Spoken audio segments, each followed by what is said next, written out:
Elon एक 30 साल का हार्डकोर गेमर है जिसने इस वक्त तक हफ्तों से सूरज की रोशनी नहीं देखी है, लेकिन उसे कौन दोष दे सकता है। उसने एक ही समय में सेकीरो और डार्क सोल्स दोनों में 9 हिट रन पूरा कर लिया है। अब जब ये सब खत्म हो चुका है तो उसे बोर होने से बचने के लिए कोई नया गेम चाहिए।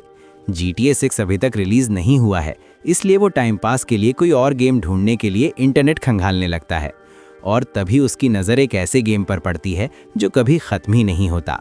आमतौर पर अगर कोई गेम बिना इजाज़त आपके कंप्यूटर में लोड हो जाए तो आप घबरा जाते, लेकिन एलन अब पीछे हटने के लिए बहुत ज़्यादा इसमें डूब चुका था। इसलिए वो सीधे सेटिंग्स व्हील पर जाकर डिफ़िकल्टी सेट करने लगता है। वो चाहता है कि उसका गेमिंग एक्सपीरियंस जितना हो सके उतना ज़्यादा ट्रॉमेटाइजिंग हो, इसलिए वो डिफ़िकल्टी को पूरी तरह हेल मोड तक बढ़ा देता है और एक्सपीरियंस को और भी अनप्रेडिक्टेबल बनाने के लिए अनटेस्टेड समनर क्लास चुन लेता है। इसके बाद वो बिना सोचे समझे सारे टर्म्स एंड कंडीशंस स्वीकार कर लेता है, लेकिन बाद में पता चलता है कि उनमें एक क्लॉज था जिसमें एलन को किसी दूसरी दुनिया में ट्रांसपोर्ट करने की बात लिखी थी। तो अगली चीज़ जो उसे याद है वो ये कि वो देहात में पैदा हुआ एक नवजात बच्चा बन चुका है। ऐसे ही 1 साल गुजर जाता है और एक बच्चे की तरह रहना उतना बुरा नहीं लगता जितना एलन ने सोचा था।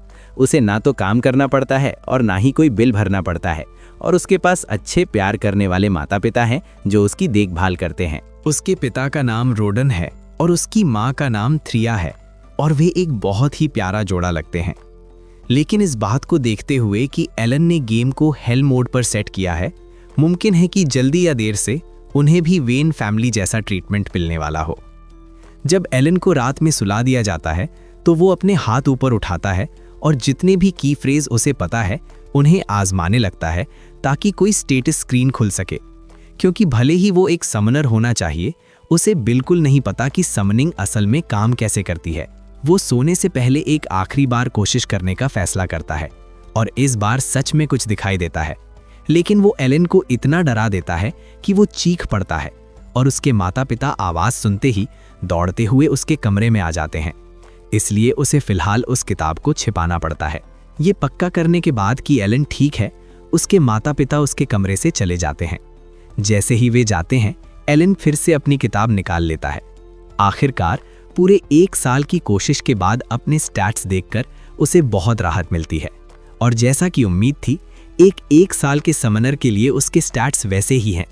उसकी सारी समनिंग स्किल्स बॉटम टियर हैं, लेकिन किताब में लिखा है कि जितना ज़्यादा वो उन्हें इस्तेमाल करेगा उतना ही वे लेवल अप होंगी। इसलिए एलन तुरंत उन्हें आजमाने का फैसला करता है। जितना वो समझ पाता है, अपने मौजूदा लेवल पर वो सिर्फ H रैंक के कीड़े और जानवर ही समन कर सकता है। ये सुनने में बहुत ही कमज़ोर लगते हैं, इसलिए वो ज़्यादा उम्मीद नहीं करता। तभी किताब अपने आप मैसेज सेक्शन पर पलट जाती है और एलन को पता चलता है कि उसे इस दुनिया के गॉड ऑफ क्रिएशन से एक चिट्ठी मिली है।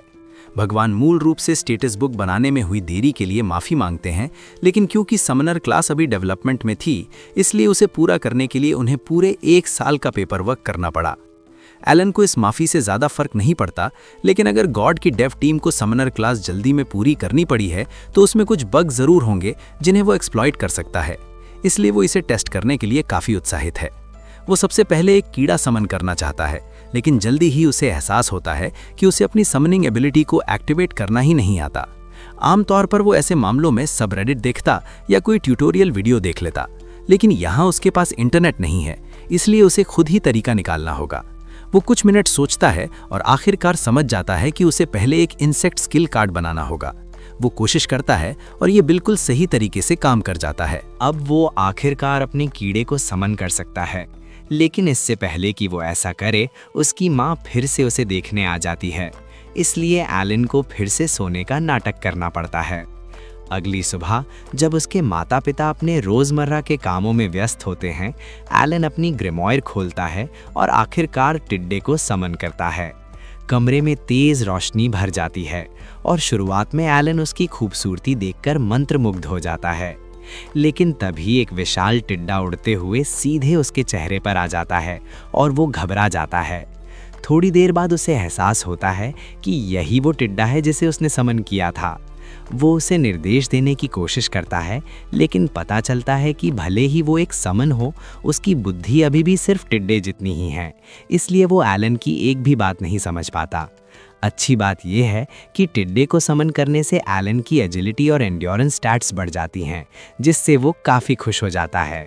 लेकिन ये सारी खुशी उसकी माँ का ध्यान खींच लेती है, और जैसे ही वो फर्श पर उस विशाल टिड्डे को देखती है, वो उसे तुरंत कुचल देती है। अगले कुछ दिनों तक एलन इंसेक्ट समनिंग एबिलिटी के साथ प्रयोग करता रहता है, लेकिन अब वो उससे ऊब चुका है, इसलिए वो बीस्ट समन को आजमाने का फैसला करता है। वो एक चूहे को समन करता है और एक बार फिर किताब उसे सीधे उसके चेहरे की ओर उछाल देती है, लेकिन इस बार एलन तैयार था, इसलिए वो ज़्यादा नहीं डरता। चूहे के साथ अपने खुद के बफ्स आते हैं, लेकिन वो भी काफ़ी बेवकूफ़ होता है, इसलिए एलन उससे ठीक से बात नहीं कर पाता। हालांकि उसकी एक एबिलिटी का नाम स्करी है, और जब भी एलन चूहे को इसे इस्तेमाल करने को कहता है, वो बिना फेल हुए ऐसा कर देता है। लेकिन ये एबिलिटी बेहद बेकार है, इसलिए एलन समझ जाता है कि अगर उसे ज़्यादा ताकतवर क्रिएचर्स समन करने हैं तो उसे अपनी एबिलिटीज़ को लेवल अप करना होगा। उसकी ग्रिमॉयर बताती है कि वो एक समय में अधिकतम 10 समनिंग कार्ड स्टोर कर सकता है, और अच्छी बात यह है कि हर समन के बफ्स आपस में स्टैक हो जाते हैं। तो अगर वो 10 माउस समन कार्ड स्टैक करता है तो उसका अटैक और HP दोनों 10-10 बढ़ जाते हैं। इससे वो किसी भी आम बच्चे से ज़्यादा ताकतवर हो जाता है। लेकिन अगर उसे सच में ओवर पावर्ड बनना है तो उसे अपनी स्किल्स को लेवल अप करना ही होगा। आमतौर पर यह मुश्किल नहीं होता, लेकिन याद है कि एलन ने हेल मोड इसलिए चुना था क्योंकि उसे डिफ़िकल्टी मज़ेदार लगी थी।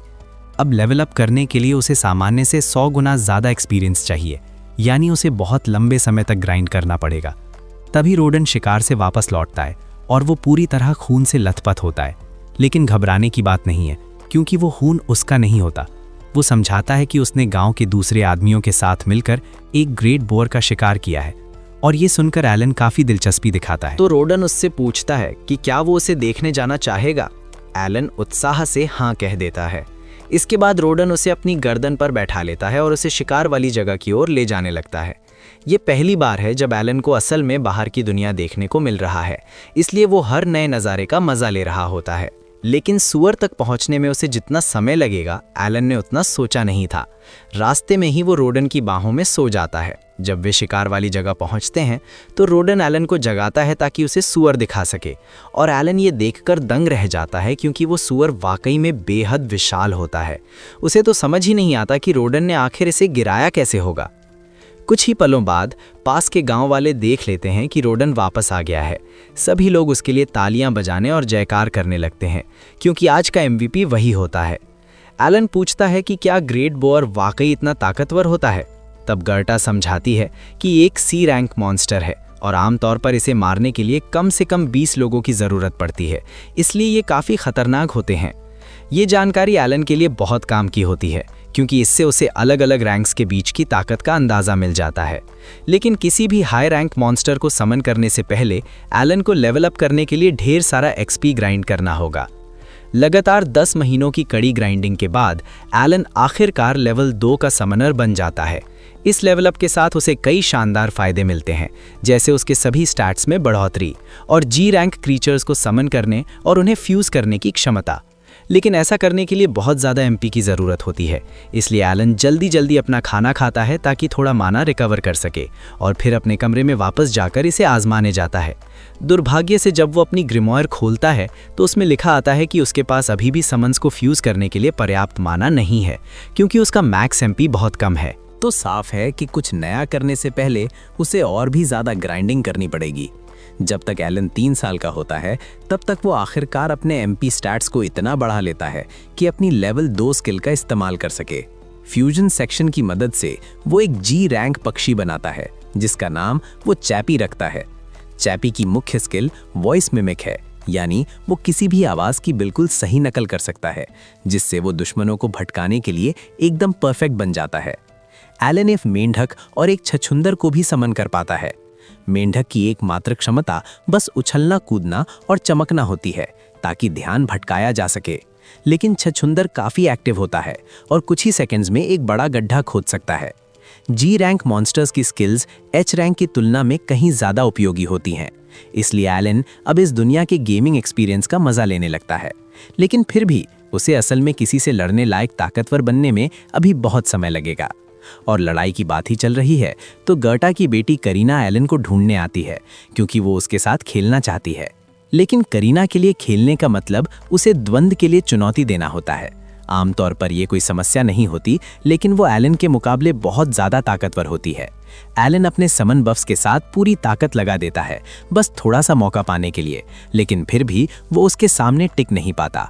दिन के आखिर में एलन और करीना घर लौट आते हैं और तभी पता चलता है कि जब एलन पिछले 1 साल से एक्सपी ग्राइंड कर रहा था, उसी दौरान रॉडन और थ्रिया भी काफी व्यस्त थे, क्योंकि थ्रिया फिर से गर्भवती हो चुकी है। चूंकि उसकी मां अब ज्यादा शारीरिक मेहनत नहीं कर सकती, एलन फसल कटाई में मदद करने की पेशकश करता है ताकि रॉडन का काम आसान हो जाए। उसे पूरा भरोसा होता है कि वो एक कर सकता है, क्योंकि अपने सारे बफ्स के साथ अब उसके पास लगभग एक वयस्क जितनी ताकत और स्टैमिना है। लेकिन थ्रिया और रोडन को नहीं लगता कि अपने बेटे से ऐसा काम करवाना सही होगा, इसलिए वे उससे कहते हैं कि वो बस घर के छोटे मोटे काम करे और करीना के साथ खेले। रोडन उसे याद दिलाता है कि वो आखिरकार बड़ा होगा और उसे नौकरी करनी ही पड़ेगी, इसलिए जब तक उसे काम नहीं करना पड़ता तब तक उसे अपने बचपन का मजा लेना चाहिए। शुरुआत में एलन को थोड़ा बुरा लगता है कि उसकी मदद ठुकरा दी गई, लेकिन फिर उसे याद आता है कि खेतों में काम करना बेहद थकाने वाला होता है और कोई भी पिता अपने 3 साल के बच्चे से ऐसा काम नहीं करवाना चाहेगा, इसलिए वो बात को जाने देता है। रोडन ये देखकर खुश होता है कि एलन समझ गया है, लेकिन खाने के दौरान थ्रिया को याद आता है कि उसने थोड़ी देर पहले एलन को पिछवाड़े में एक पेड़ पर पत्थर फेंकते हुए देखा था, इसलिए वो उससे पूछती है कि वो क्या कर रहा था। एलन कहता है कि वो बस आत्मरक्षा की प्रैक्टिस कर रहा था, ताकि अगर कोई मॉन्स्टर उनके घर पर हमला करे तो वो कुछ कर सके, लेकिन असल में वो ये देखने की कोशिश कर रहा था कि क्या समनिंग के अलावा भी किसी एक काम को बार बार दोहराकर वो कोई नई स्किल सीख सकता है या नहीं, लेकिन उसे इसमें ज़्यादा सफलता नहीं मिली। रोडन एलन की मेहनत से काफ़ी प्रभावित होता है और कहता है कि वो उसके अप्रेजल सेरेमनी का बेसब्री से इंतज़ार कर रहा है। एलन ने इससे पहले कभी अप्रेजल सेरेमनी का नाम नहीं सुना था, इसलिए वो रोडन से पूछता है कि ये क्या होता है। उसे बताया जाता है कि जब कोई 5 साल का होता है तो उसकी जांच की जाती है ताकि पता चल सके कि उसमें कौन कौन सी प्रतिभाएं हैं, और अगर एलन को कोई ताकतवर टैलेंट मिल जाता है तो वो भविष्य में बहुत अमीर और सफल बन सकता है। सर्दियां आ जाती हैं और एलन बर्फ में एक टिड्डे को समन करता है, ये देखने के लिए कि वो वहां कितनी देर तक जिंदा रह सकता है।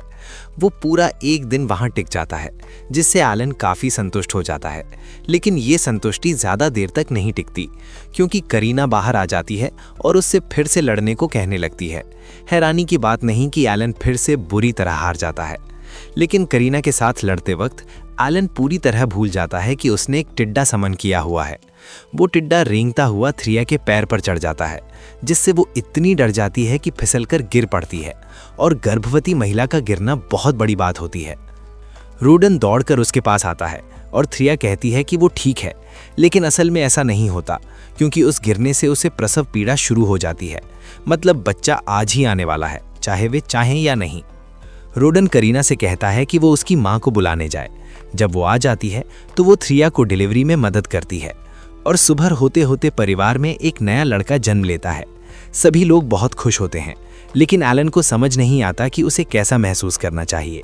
उसे अभी भी नहीं पता कि आखिर एक गेम ने उसे इस दुनिया में पुनर्जन्म क्यों दिलाया। फिर भी ये सब अचानक हुआ होने के बावजूद जापान में उसके पास कुछ खास नहीं था, इसलिए उसे इस नतीजे से कोई शिकायत नहीं है। यही वजह है कि उसने फैसला किया है कि वो सिर्फ लेवल अप करने और अपने नए परिवार की रक्षा करने पर ध्यान देगा, क्योंकि उसके लिए वही सबसे ज़्यादा मायने रखते हैं।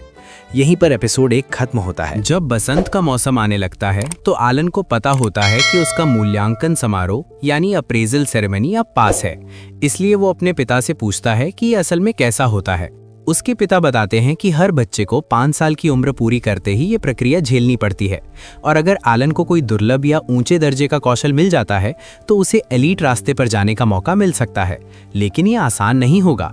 इस साल प्रतिस्पर्धा काफी कड़ी है। एक साथ बहुत से बच्चे 5 साल के हो रहे हैं, जिनमें करीना भी शामिल है। सभी लोग उस कॉमनर जिले की ओर जाते हैं जहां ये समारोह होने वाला है, लेकिन जैसे जैसे वे चर्च के पास पहुंचते हैं एलन को कुछ अजीब सा महसूस होता है। ज्यादातर बच्चे बेहद सजे धजे और साफ सुथरे कपड़ों में हैं, जबकि वो खुद लगभग फटे पुराने कपड़ों में है। ध्यान देने पर उसे एहसास होता है कि वो जन्म से ही ऐसे ही कपड़े पहनता आया है।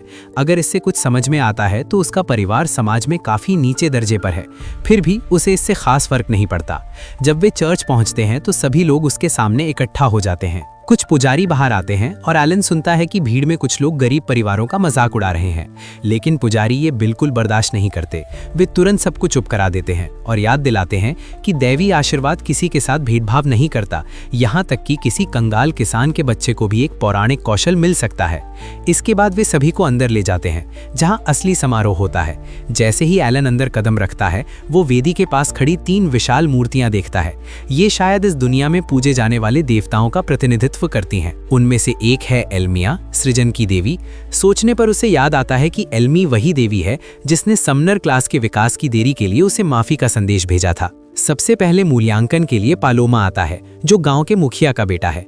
उसे कहा जाता है कि वो चमकते हुए क्रिस्टल गोले पर अपना हाथ रखे ताकि उसके आंकड़े सामने आ सकें। पालोमा ऐसा करता है और कुछ ही पलों में पत्थर की दीवार चमक उठती है, जिस पर उसकी क्लास मर्चेंट दिखाई देती है। उसके पिता इस नतीजे से खुश दिखते हैं, लेकिन एलन को कुछ ज्यादा नाटकीय उम्मीद थी। ये लगभग उसके ग्रिमोर जैसा ही है, बस फर्क इतना है कि इसमें अंकों की जगह अक्षर ग्रेड इस्तेमाल होते हैं। प्रक्रिया आगे बढ़ती रहती है। कुछ बच्चों को शानदार प्रतिभाएं मिलती हैं, जबकि कुछ को ऐसा कुछ नहीं मिलता जो जिक्र करने लायक हो। कुछ घंटे बीत जाते हैं और अब सिर्फ 2 ही बच्चे बचे हैं, एलन और क्रीना। क्रीना की बारी आती है और वो उत्साह में लगभग दौड़ती हुई क्रिस्टल के पास पहुंचती है। जैसे ही वो उसे छूती है, पूरा क्रिस्टल तेज सफेद रोशनी में फट पड़ता है। उसका पिता घबरा जाता है, सोचता है शायद कुछ गलत हो गया हो, लेकिन पुजारी तो बस सदमे में जमे खड़ी रहते हैं। पता चलता है कि रीडिंग पूरी तरह सही है। क्रीना ने स्वॉर्ड लॉर्ड क्लास अनलॉक कर ली है, जो सबसे शक्तिशाली उपाधियों में से एक है। उसका पिता खुशी से फूला नहीं समाता, लेकिन खुद क्रीना को अभी तक इस बात की गंभीरता समझ नहीं आती। एलन इस घोषणा से ज्यादा हैरान नहीं होता, क्योंकि वो सालों से क्रीना से पिटता आ रहा है, तो ये बात कुछ हद तक सही ही लगती है। अब उसकी बारी आती है। पुजारी उसे वेदी के पास आने को कहता है। जैसे ही वो क्रिस्टल बॉल पर अपना हाथ रखता है, पहले कुछ नहीं होता, फिर अचानक एक तेज चमक होती है और वो चीज उसे पीछे की ओर उछाल देती है। रोडेन दौड़कर आता है और देखता है कि एलन ठीक है या नहीं। फिर पुजारी से पूछता है कि उसके बेटे को कौन सा टैलेंट मिला है, क्योंकि वो पढ़ने लिखने में ज्यादा तेज नहीं है। क्रिस्टल की प्रतिक्रिया देखकर उसे किसी पागलपन भरी चीज की उम्मीद थी, लेकिन इसके बजाय पुजारी कहता है कि एलन के पास कोई भी टैलेंट नहीं है। एलन सन्न रह जाता है। ये गलत होना चाहिए।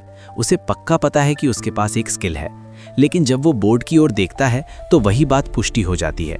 हर एक आंकड़ा ई रैंक पर बंद है। वो मान लेता है कि ये पूरी गड़बड़ एल्मिया की गलती है, जिसने समनर क्लास का कोड पूरी तरह बिगाड़ दिया। इससे पहले कि वो ज्यादा टूटे, रोडेन पीछे से उसे गले लगा लेता है, उसे संभालने की कोशिश करता है। वो नहीं चाहता कि एलन खुद को टैलेंट ना होने की वजह से टूटा हुआ महसूस करे। इसके बाद वे घर लौट जाते हैं और जो कुछ भी हुआ उसके बावजूद कोई भी उसके साथ अलग व्यवहार नहीं करता। एलन सच में अपने परिवार के समर्थन की कदर करता है, लेकिन अंदर ही अंदर उसे पता है कि नो टैलेंट वाली बात पूरी सच्चाई नहीं है। उसका ग्रिमोयर सामान्य रूप से काम करता है, इसलिए वो मानता है कि ई रैंक का कारण ये है कि वो हेल मोड पर फंसा हुआ है। बाकी सभी बच्चे उसी की उम्र के हैं और शायद उनका मूल्यांकन उनके लेवल बढ़ाने की क्षमता के आधार पर हुआ है, लेकिन एलन के मामले में क्योंकि उसे एक लेवल बढ़ाने के लिए 100 गुना ज्यादा एक्सपी चाहिए, ये समझ में आता है कि उसके आंकड़े इतने नीचे क्यों हैं। भले ही उसकी असली ताकत बोर्ड पर दिखाए गए आंकड़ों से कहीं ज्यादा हो, ज्यादातर लोग इस हालात में पागल हो जाते, लेकिन एलन कोई कैजुअल खिलाड़ी नहीं है जो बस मजे के लिए खेल रहा हो। वो इस बेरहम ग्राइंड के लिए ही जीता है। फिर भी वो इस एहसास को झटक नहीं पाता कि समनर क्लास में कुछ बहुत ही गड़बड़ है, खासकर इसलिए क्योंकि उसने अपने मूल्यांकन के नीचे कुछ संदिग्ध एरर कोड भी देखे थे।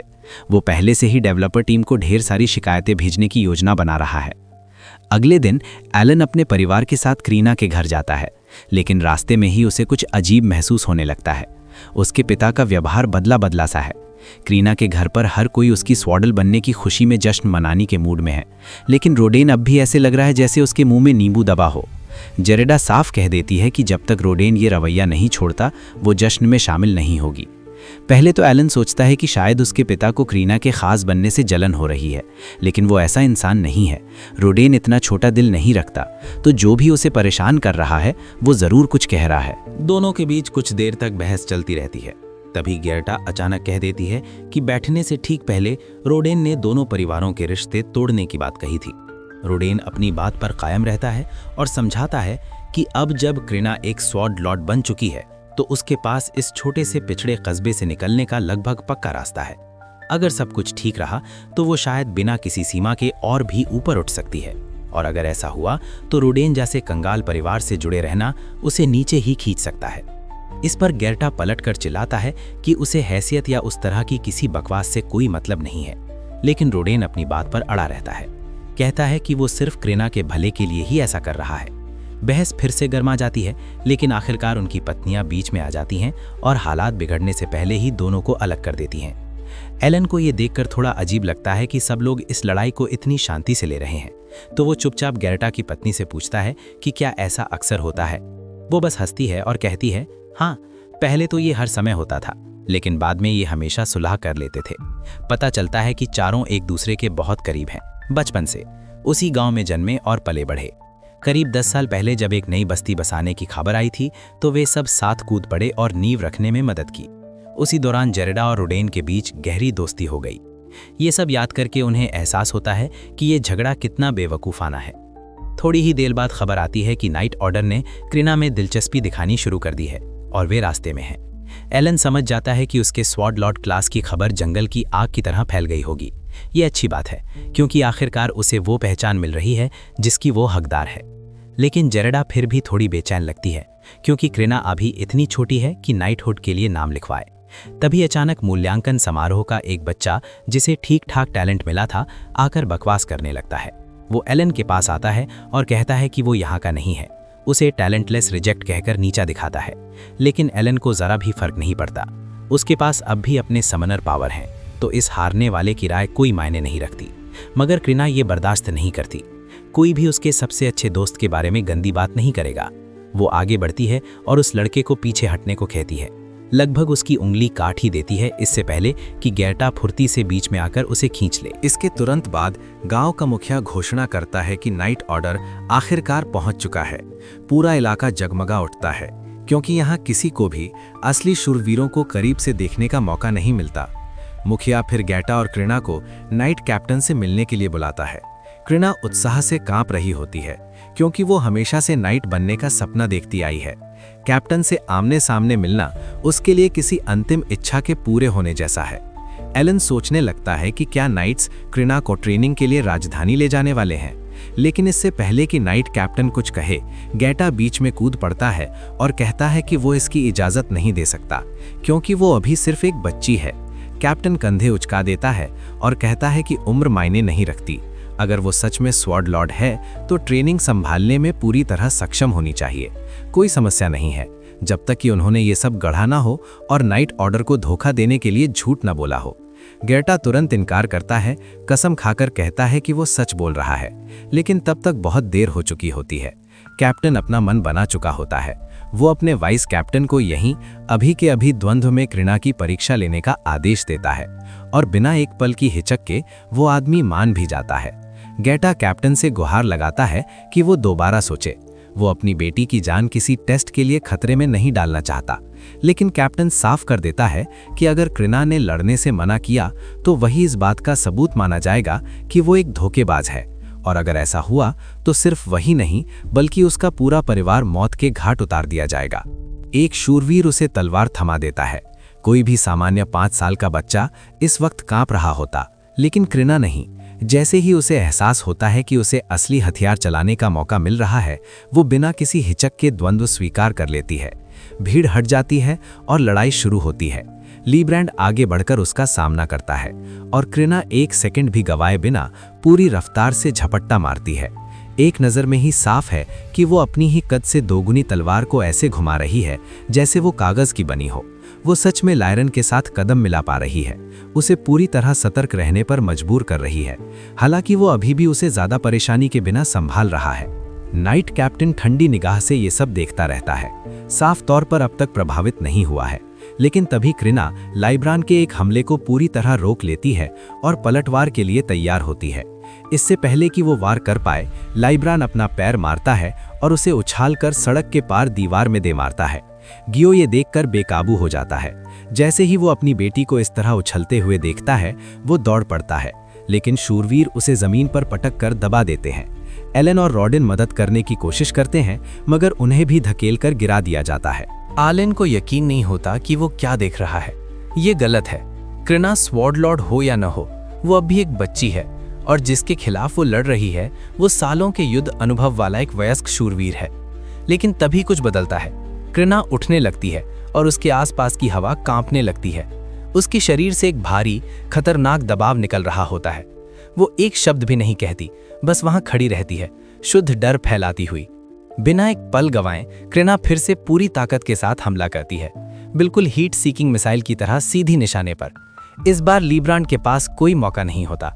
वो उसे पूरी तरह रौंद देती है, उसकी तलवार को बीच से तोड़ देती है और लगभग उसका सिर ही उड़ा देती है। कृणा थोड़ी निराश लगती है कि मुकाबला इतनी जल्दी खत्म हो गया, लेकिन साफ है कि उसने इसका मजा लिया। वो आराम से लायरन को वार्म अप के लिए धन्यवाद देती है और वहां से टहलती हुई चली जाती है, पीछे उस बेचारे आदमी को छोड़कर जिसे ये सच्चाई कुचल रही होती है कि वो एक 5 साल की बच्ची से बुरी तरह हार गया। गेटा गहरी सांस छोड़ता है, शुक्रगुजार कि उसकी बेटी सुरक्षित है और उसे उसकी शानदार लड़ाई के लिए तारीफों से नहला देता है। लेकिन इससे पहले कि वो पूरी तरह समझ पाए कि अभी अभी हुआ क्या, नाइट कैप्टन आगे बढ़ता है। गेटा तुरंत सतर्क हो जाता है, उस आदमी को अपनी बेटी के पास नहीं आने देना चाहता। इस बार कैप्टन अपना घमंड छोड़ देता है और मान लेता है कि कृणा सच में एक स्वॉर्ड लॉर्ड है। वो उसे द्वंद्व में घसीटने के लिए माफी भी मांगता है। वो कहता है कि वो उसके भविष्य को लेकर एक सही बातचीत करना चाहता है, लेकिन गेटा तुरंत उसे रोक देता है। इसके बाद कैप्टन प्रस्ताव देता है कि अगर इससे उसे अच्छा लगे तो वो मीटिंग में किसी को साथ ला सकता है। थोड़ी हिचक के बाद गेटा मान जाता है, सिर्फ इसलिए क्योंकि इससे उसे थोड़ा सुरक्षित महसूस होता है। सभी लोग दोपहर के खाने के लिए मुखिया के घर जाते हैं, जहां ज़ीनॉफ पहले किए गए अपने स्टंट के लिए औपचारिक रूप से माफी मांगता है। वो समझाता है कि उसे बैरन ने आदेश दिया था कि इस गांव में सच में कोई स्वॉर्ड लॉर्ड है या नहीं इसकी पुष्टि करे, और जो उसने अभी देखा इसके बाद इसमें कोई शक नहीं बचता। फिर ज़ीनॉफ बताता है कि 3 साल पहले एक तथाकथित स्वॉर्ड सेंट अकाउंट्स के घराने में उभरा था। ये बात एलन के लिए तुरंत खतरे की घंटी बजा देती है, क्योंकि गेम सिस्टम के मुताबिक स्वॉर्ड सेंट सिर्फ सामान्य पृष्ठभूमि से पैदा होते हैं, कुलीन खून से नहीं। इसका मतलब वो पूरी तरह नकली रहा होगा। सच में वो नकली बाद में शाही परिवार की सेवा में चला गया था, लेकिन अपनी बनाई हुई छवि पर खरा नहीं उतर सका। दोबारा जांच होने पर पता चला कि वो बस एक साधारण तलवारबाज था जो अपने रैंक का नाटक कर रहा था। कई कुलीनों के इस तरह झूठ बोलकर ऊपर चढ़ने के बाद राज्य ने नकली टैलेंट रिपोर्ट्स पर 0 टॉलरेंस नीति लागू कर दी। इसके बावजूद ज़ीनॉफ एक बार फिर दिल से माफी मांगता है कि उसने कृणा को इतने कठिन हालात से गुजारा। वो गेटा को भरोसा दिलाता है कि कोई भी उसे उससे छीनने की कोशिश नहीं कर रहा। इसके बजाय वो चाहते हैं कि वो घर पर ही रहे और हमेशा की तरह ट्रेनिंग जारी रखे, और अगर वो चाहे तो 12 साल की होने पर उसके पास नाइट अकेडमी में प्रवेश करने का विकल्प होगा। यहीं एपिसोड 2 खत्म होता है। अगला मिस न करने के लिए सब्सक्राइब करें।